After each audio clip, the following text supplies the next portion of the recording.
Bonjour, je vous propose de découvrir le logiciel EduGeo. Nous lançons l'application et nous tombons directement sur une carte prédéfinie, souvent géolocalisée sur votre position. Nous avons ici en fin de compte la possibilité de rechercher. Pour rechercher, je peux rechercher une commune, je peux aussi cliquer sur ma position. Je vais partir avec la commune de Secondini. Voilà, je suis positionné sur cette commune. Je peux maintenant afficher différents types de cartes. Les cartes par défaut qui sont proposées sont les cartes IGN et la photographie aérienne. Je peux bien sûr supprimer une de ces cartes en la déplaçant vers le bas. Seule ici, la carte IGN est apparente. Mais je vais pouvoir aussi ajouter de nouvelles cartes. Par exemple, des cartes de Cassini, si je veux faire un petit peu d'histoire. Et je reviens sur l'affichage et je suis maintenant sur une carte correspondant au tracé de Cassini.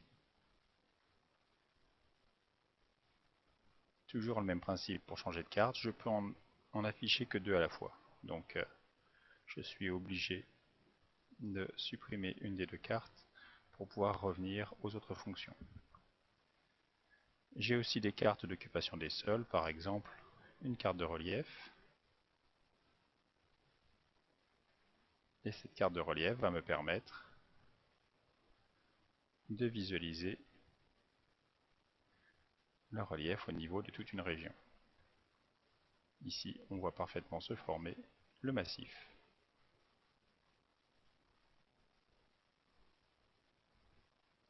Autre possibilité, faire des mesures. Par exemple, j'ai mon point que j'avais défini Secondini. Quelle distance de la mer? Eh bien, je vais cliquer sur distance, je reclique sur Secondini et jusqu'au point le plus proche de la mer, et je vois que j'atteins 70 km. Je vais pouvoir aussi mesurer des surfaces en définissant les différents points de contour de cette surface. Elle s'affiche directement en mètres carrés ou kilomètres carrés comme ici. Je peux aussi dessiner sur ma carte.